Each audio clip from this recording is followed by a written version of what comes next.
Hello అండి, అందరికీ welcome to Padma Prasad blogs.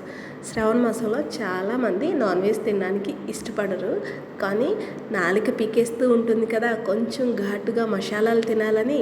అప్పుడు ఇలా వంకాయ పచ్చిశనగపప్పుని ఒక్కసారి ట్రై చేయండి. నన్ను నమ్మండి, 100కు 100 మార్కులు వేస్తారు మీరు. కూర అంత బాగుంటుంది. అన్నం చపాతి దేంట్లోకైనా ది బెస్ట్ కాంబినేషన్ అండి. చేసుకోవడం ఈజీ అండ్ టేస్ట్ వేరే లెవెల్. చాలా బాగుందండి, అసలు సూపర్గా వచ్చేస్తుంది అండ్ క్విక్గా అయిపోతుంది. నాలాగా ఇలా వంకాయగా కట్ చేసి వేస్తే అలా ముక్క తింటుంటే ఆ ఫీల్ ఇంకా బాగుంటుంది. ఏదో ముక్క తిన్నామని ఫీల్ వచ్చేస్తుంది కదా. సింపుల్గా వంకాయ పచ్చిశనగపప్పు మసాలా కొన్ని ఎలా వండుకోవాలో నేను మీకు చూపిస్తాను, వచ్చేయండి. వెడల్పాటి కడాయి పెట్టుకొని ఆయిల్ వేసుకున్నానండి. ఆయిల్ 100 గ్రాములండి, 150 దాకా పడుతుంది. దీంట్లో 2 యాలకులు, 5-6 లవంగి మొగ్గలు వేశాను. మీడియం సైజ్ ఉల్లిపాయని పెద్ద ముక్కల కింద కట్ చేసి వేసేసానండి. అలాగే 3 పచ్చిమిర్చిని ముక్కల కింద కట్ చేసి వేసుకొని 2 రెబ్బల కరివేపాకు వేసి దీంట్లోనే 1 స్పూనున్నర దాకా అల్లం వెల్లుల్లి పేస్ట్ కూడా వేసుకుంటున్నాను. ఇది డబ్బాలో దాచి ఫ్రిడ్జ్లో పెట్టానండి. ఆ అల్లం వెల్లుల్లి పేస్ట్ వేస్తున్నాను, ఫ్రెష్గా గ్రైండ్ చేయడానికి టైం సరిపోలేదు. అల్లం వెల్లుల్లి పేస్ట్, ఉల్లిపాయ, పచ్చిమిర్చి కాస్త పచ్చివాసన పోయేదాకా వేగితే చాలు. ఓవర్గా కుక్ చేసేలేదండి, కాస్త పంటి కింద కస తగిలితేనే బాగుంటుంది.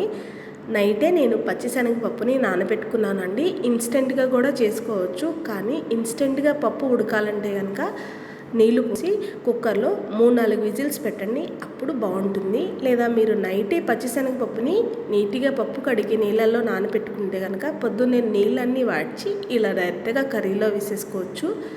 ఇంట్లో ఎవరైనా పెద్దవాళ్ళు కూర తినాలి అన్నప్పుడు పప్పుని కుక్కర్లో వేసి 2-3 విజిల్స్ పెడితే సరిపోతుందండి. నానబెట్టుకున్నదైనా ఇన్స్టెంట్గా చేసేదైనా. లేదు ఇంట్లో అందరూ యంగ్ అండ్ కిడ్స్ అయితే కనుక ఇలా కూర వండితే పప్పు పంటి కింద కస తగులుతుంటే చాలా అంటే చాలా బాగుంటుంది.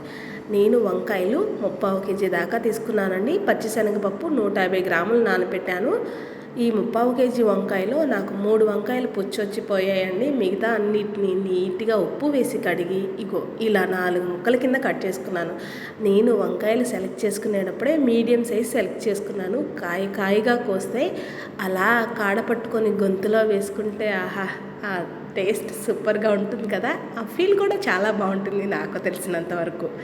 వంకాయలు కూడా వేశాక నిదానంగా హడావిడిగా కలిపితే వంకాయలన్నీ జాయింట్లు తెగిపోయి ముక్క చెదురైపోయే అవకాశం ఉంటుందండి. కొంచెం ఓపికగా నిదానంగా కలుపుకుందాం. ఈ మాదిరిగా చూడండి, మొత్తాన్ని ఒకసారి అంతా కలిపేసాం కదా, 1-2 నిమిషాలు అలా వదిలేసుకుందాం. వంకాయలు ఉట్టే మగ్గిపోతాయండి.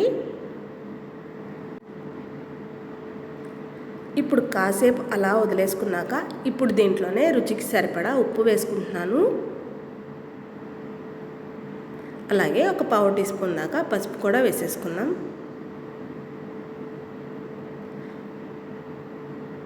ఇప్పుడు ఇంకొకసారి మళ్ళీ ఉప్పు పసుపును కూడా వంకాయలకి పచ్చిశనగపప్పుకి పట్టించేటట్టు మరొక్కసారి నిదానంగా కలుపుకుందాం.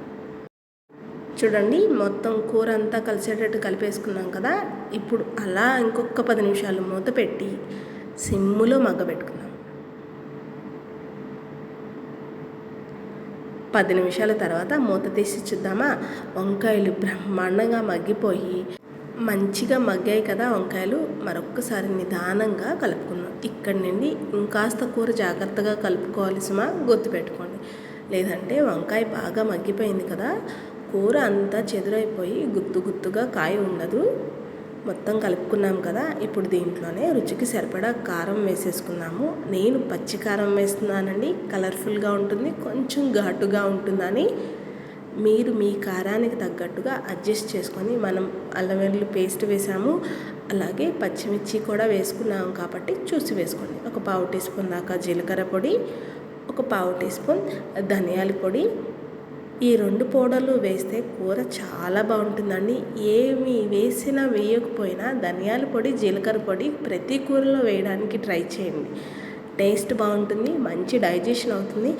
అసలు కూర బాగుంటుందండి అంతే. ఆ 2 పుళ్ళు అంత టేస్ట్ ఎందుకు వస్తాయో నాకు కూడా అర్థం కాదు. కానీ కూర మాత్రం ది బెస్ట్‌గా ఉంటుంది. మనం వేసుకున్న స్పైసెస్ అన్నీ కలిపాక ఒక పావు లీటర్ వాటర్ వరకు పోసుకొని మరొక్కసారి నిదానంగా గరిటెతో ఇలా కలిపేసేసి హై ఫ్లేమ్‌లో ఒక 10 నిమిషాలు కూరని కుక్ చేసుకుంటే అంతే. అయిపోయింది, వంకాయ పచ్చిశనగపప్పు కూర రెడీ. సూపర్గా ఉంటుందండి. వేడి వేడి అన్నంలో ఈ కూర కలుపుకొని తినేసాక అంత పెరిగేసుకొని అన్నం తింటూ మధ్యలో ఈ వంకాయ ముక్కల్ని కొరుక్కు తింటూ ఉంటుందబ్బా. అలా ఎంతమందికి ఇష్టం అలా తినడం? నాకైతే చాలా ఇష్టం అండి. నాలాగా మీరు కూడా ఎవరైనా ఉంటే కామెంట్ చేయడం మర్చిపోకండి. చూడండి, 10 నిమిషాల తర్వాత మంచిగా మగ్గింది కదా, ఒకసారి మొత్తాన్ని కలిపి ఇంకా ఒక 5 నిమిషాలు కుక్ చేసుకుందాం. చిన్నప్పుడు ఏదైనా అకేషన్స్కి వెళ్ళినప్పుడు వంకాయ పచ్చిశనగపప్పు కూర మ్యాండేటరీ అండి, కంపల్సరీ వేసేవాళ్ళు. ఇప్పుడంతే మారిపోయినాయి కానీ రోజులు. చిన్ననాటి జ్ఞాపకాలు చాలా బాగుంటాయి కదా.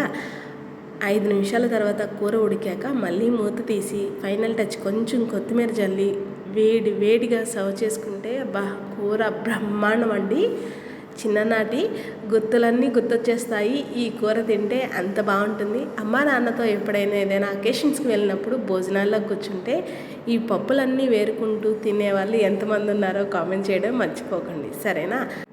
నచ్చిందండి మీకు ఈ వీడియో? అయితే లైక్ చేయండి, మన ఛానల్ని సబ్స్క్రైబ్ చేసుకోండి. నేను మరిన్ని కొత్త వీడియోస్తో మేము ముందుకు వస్తూ ఉంటాను. అన్నట్టు మర్చిపోయిన, మీరు ట్రై చేస్తే ఈ వంకాయ పచ్చిశనగపప్పు కూరని ఎలా వచ్చిందో కామెంట్ చేయడం మర్చిపోకండి. ఉంటాను మరి.